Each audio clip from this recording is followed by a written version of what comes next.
Liquor కేసులో arrest అయిన కవిత ప్రస్తుతం కస్టోడియల్ విచారణలో ఉన్నారు. ఇవాళ 4వ రోజు విచారణ జరగనుంది. కవితపై నమోదైన అభియోగాలపై 3వ రోజు కూడా ఈడీ ప్రశ్నించినట్లు తెలుస్తోంది. సమీర్ మహేంద్రకు సంబంధించిన ఇండో స్పిరిట్లో పెట్టుబడులపై ఆరా తీసినట్లు తెలుస్తోంది. ఇండో స్పిరిట్లో అరుణ్ రామచంద్ర పిళ్ళైని మధ్యవర్తిగా పెట్టి 33% వాటా కొనుగోలు చేశారనే ఆరోపణలపై విచారణ జరిగినట్లు తెలుస్తోంది.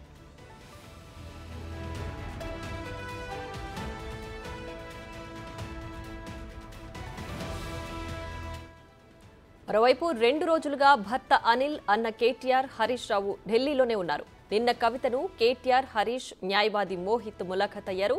కస్టడీలో ఈడీ విచారణ తీరుపై అడిగి తెలుసుకున్నారు. కవితను బయటకు తీసుకొచ్చేందుకు న్యాయవాదులతోనూ మంతనాలు జరుపుతున్నారు.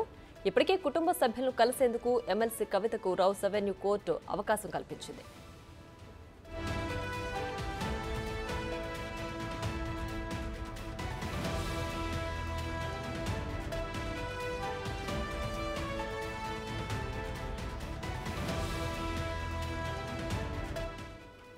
కస్టడీలో ఉన్నన్ని రోజులు సాయంత్రం 6 గంటల నుంచి 7 గంటల వరకు కవితను ములాఖత్లో కలిసేందుకు అనుమతించింది. తల్లి, పిల్లలను చూసేందుకు వీలు కల్పించింది. నేటి ములాఖత్లో సాయంత్రం 6 గంటల నుంచి 7 గంటల మధ్య తల్లి, పిల్లలు కవితను కలవనున్నారు. అయితే ఈ నెల 23తో ఈడీ కస్టడీ ముగియనుంది.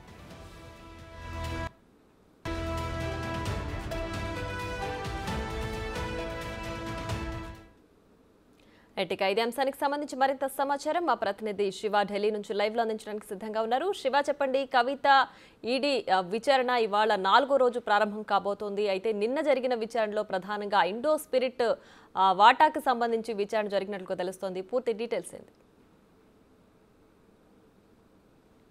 ప్రియా, ప్రధానంగా చూసుకుంటే ఢిల్లీ లిక్కర్ స్కామ్ కేసులో సౌత్ గ్రూప్లో కవిత కీలకంగా వ్యవహరించారనేది ఈడీ అలాగే సిబిఐ దగ్గర ఆధారాలు ఉన్నాయి. దానికి సంబంధించి గతంలో ఎవరైతే అరెస్ట్ అయ్యి అప్రూవర్గా మారారో వారందరూ ఇచ్చిన స్టేట్మెంట్ ఆధారంగానే కవితకు నోటీసులు జారీ చేయడం కానీ ఈడీ అదుపులో తీసుకోవడం కానీ చేసిందంటూ ఈడీ అధికారులు తెలిపారు. అయితే రౌజని కోర్టులో ప్రొడ్యూస్ చేసిన తర్వాత 7 రోజుల ఈడీ కస్టడీ ఇచ్చారు. 7 రోజుల కస్టడీలో ఆల్రెడీ 3 రోజులు కస్టడీ ముగిసింది నిన్నటితో. ఈరోజు 4వ రోజు కస్టడీ కొనసాగుతోంది. అంటే ఉదయం 11 గంటలకు ఈడీ అధికారులు విచారిస్తారు. ఉదయం 11 గంటల నుంచి సాయంత్రం 5 గంటలలోపు ఈడీ అధికారులు వారి క్వశ్చన్లను బట్టి వీలున్నప్పుడల్లా ప్రశ్నించే ఛాన్స్ అయితే కనిపిస్తూ ఉన్నాయి. అయితే నిన్న విచారణలో ప్రధానంగా ఉదయం 11 గంటలకు విచారణ ప్రారంభమైంది. ఈ విచారణలో ఏదైతే అభియోగాలు నమోదు చేశారో ఈడీ కస్టడీ రిపోర్ట్లో ఏదైతే నమోదు చేసిందో అభియోగాలు అవి గతంలో ఎవరెవరితో కవిత ఫోన్లో సంభాషించింది, ఎవరెవరితో వ్యాపార లావాదేవీలకు సంబంధించి వాట్సాప్ చాటింగ్ కానీ ఫేస్ టైంలో మాట్లాడడం కానీ ఇతరత్ర సంభాషణలు ఏవైతే ఉన్నాయో పలు హోటల్లో సమావేశాలు కావడం కానీ వీటన్నిటికి సంబంధించి కూడా ఆధారాలు మా దగ్గర ఉన్నాయంటూ కూడా ఈడీ అధికారులు తెలిపారు. దానికి సంబంధించి మరోవైపు ఇండో స్పిరిట్ అధినేత సమీర్ మహేంద్రు కంపెనీలో 33% వాటా కొనుగోలు చేసినట్లు, దీనికి మధ్యవర్తిగా అంటే వ్యాపార బినామీగా అరుణ్ రామచంద్ర పిళ్ళై వ్యవహరించినట్లు కూడా అరుణ్ రామచంద్ర పిళ్ళైని ఈడీకి అలాగే సిబిఐకి వాంగ్మూలం ఇచ్చారు. దానిలో భాగంగా కవితకు నోటీసులు జారీ చేశారు. తర్వాత అమిత్ అరోరాకు సంబంధించిన చాట్ షీట్లో కూడా కవితపై అనేక అభియోగాలు నమోదు చేశారు. ఫోన్ నంబర్లు మార్చడం కానీ ఫోన్లను ధ్వంసం చేయడం కానీ వీటన్నిటిపై కూడా అభియోగాలు నమోదు చేశారు. దానిలో భాగంగానే నిన్న ముఖ్యంగా ఇండో స్పిరిట్కు సంబంధించి ప్రధానంగా ప్రశ్నించినట్టు తెలుస్తుంది. ఈ లిక్కర్ పాలసీ రూపకల్పనకు సంబంధించి ఎవరు సహాయం చేశారు, ఎన్ని జోన్లను పొందారు, జోన్లు పొందినందుకు ప్రతిఫలంగా ఎంత ముడుపులు చెల్లించారు అనే దానిపై కూడా నిన్న ప్రశ్నించినట్లుగా కూడా మరో సమాచారం అయితే ఉంటుంది. మొత్తంగా చూసుకుంటే అసలు ఢిల్లీ లిక్కర్ స్కామ్లో మీరు ఏ విధంగా ఎంటర్ అయ్యే సందర్భంలో ఎవరితో మాట్లాడి ఈ జోన్లు పొందారు అనే దానిపై నిన్నంతా ప్రశ్నించినట్లుగా తెలుస్తోంది. మరోవైపు ఈరోజు 4వ రోజు కూడా దీనికి సంబంధించి ఏదైతే ఆరోపణలు ఎదుర్కొంటున్నారో దాంట్లో రోజుకు ఒక అంశాన్ని తెరపైకి తీసుకొచ్చి అసలు ఈ ఢిల్లీ లిక్కర్ స్కామ్లో మీకు అన్ని జోన్లు కేటాయించడానికి ప్రధానంగా అంటే వీళ్ళ టార్గెట్ ఒకటే, ఎవరు మీకు సహకరించారనేది వారు అడుగుతూ ఉన్నారు. అయితే ప్రధానంగా ఇప్పటి వరకు వచ్చిన వారు ప్రతి ఒక్కరు కూడా అప్రూవర్గా మారే సందర్భంలో వారు చెప్పిన దాని ప్రకారం మనీష్ సిసోడియా, అరవింద్ కేజ్రీవాల్ కీలకంగా వ్యవహరించారు, విజయ్ నాయర్, దినేష్ అరోరా వీరందరూ కూడా సహకరించారనేది ఇప్పటివరకు అప్రూవర్గా మారిన వారందరూ కూడా వారికి చెప్పారంటూ వాళ్ళు తెలుపుతున్నారు. ఇలాగే ప్రతి ఒక్కరిని కూడా ఎవరు కీలక సూత్రధారి అనేది వారి నోటి ద్వారానే వినేందుకు వారిని పదే అదే ప్రశ్నలు సంధిస్తున్నట్టుగా తెలుస్తుంది. దానిలో భాగంగానే కవితను కూడా ప్రతిరోజు అసలు ఢిల్లీ లిక్కర్ పాలసీలకు మీరు ఏ విధంగా ఎంటర్ అయ్యారు, ఎవరు సహకరించారు అనే ప్రశ్నని రిపీట్ చేస్తూ ఉన్నట్లుగా కూడా సమాచారం అయితే అందుతోంది. ఇక ఈరోజు 4వ రోజు విచారణ కొనసాగనుంది.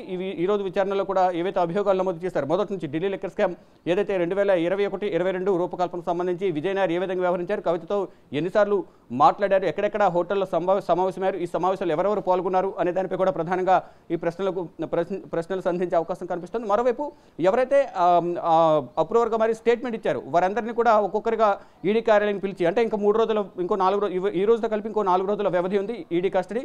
ఈ 4 రోజుల వ్యవధిలో కన్ఫంటేషన్ పద్ధతిలో, నిజ నిర్ధారణ పద్ధతిలో ఎవరైతే అప్రూవర్గా మరి ఈ సమాచారం ఇచ్చారో, స్టేట్మెంట్ ఇచ్చారో వారి నుంచి రికార్డ్ చేసిన స్టేట్మెంట్ ఆధారంగా ఇటు అరుణ్ రామచంద్ర పిల్లై కానీ, మరోవైపు అమిత్ అరోరా, ఇతర నిందితులు ఎవరైతున్న వారందరినీ కూడా ఒక్కొక్కరిగా పిలిచి కలిపి విచారించే అవకాశాలు అయితే ప్రధానంగా కనిపిస్తున్నాయి. మరోవైపు తన కుటుంబ సభ్యులను కలిసేందుకు పర్మిషన్ ఇవ్వాలంటూ రౌజని కోర్టులో కవిత పిటిషన్ దాఖలు చేసిన పిటిషన్కు అనుగుణంగానే, అంటే దాదాపు వారి సోదరుమణులు సోదరులను కూడా కలిసే విధంగా ఆదేశాలు ఇవ్వాలని కోరిన నేపథ్యంలో కేవలం ఆ తల్లి తన కుమారులు ఇద్దరు ఆదిత్య ఆర్యను ముగ్గురిని మాత్రమే కలిసేందుకు పర్మిషన్ ఇచ్చారు. ఈ నేపథ్యంలోనే ప్రతిరోజు సాయంత్రం 6 గంటల నుంచి 7 గంటల వరకు కూడా ములాఖాత్ ఉంటుంది. కాబట్టి ఆ ములాఖాత్లో భాగంగా ఈరోజు సాయంత్రం 6 నుంచి 7 గంటల మధ్యలో తన తల్లి కుమారులు ఇద్దరు ఆదిత్య ఆర్య, భర్త అనిల్, సోదరుడు కేటీఆర్ కూడా నిన్న కలిసి హైదరాబాద్ పయనమైనట్టుగా తెలుస్తోంది. కానీ ఈరోజు తల్లి కుమారులు ఇద్దరు, భర్త అనిల్ కలిసే అవకాశం అయితే కనిపిస్తోంది. ఇక డైలీ మోహిత్ రావు, న్యాయవాది ఎవరైతే ఉన్నారో మోహిత్ రావు కూడా కవితను కలుస్తారు. డైలీ ప్రతిరోజు విచారణ జరుగుతూ ఉంటుంది కాబట్టి ఆ విచారణలో భాగంగా ఏం క్వశ్చన్లు అడిగారు, బయట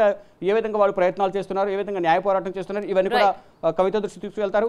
లోపల ఈడీ ఆఫీసులో ఏం జరిగింది, ఈడీ అధికారులు ఏం విచారించారని కవిత వీరి దృష్టి తీసుకొస్తుంది. ఇద్దరు కూడా షేర్ చేసుకున్న తర్వాత ఆ తదుపరి భవిష్యత్ కార్యాచరణ ఏంటి అనేది కూడా వారు నిర్ణయాలు తీసుకునే అవకాశం అయితే ప్రధానంగా కనిపిస్తుంది. ఈ రోజు ఈడీ విచారణ, ఈడీ కస్టడీ 4వ రోజు చేరింది. ప్రియా.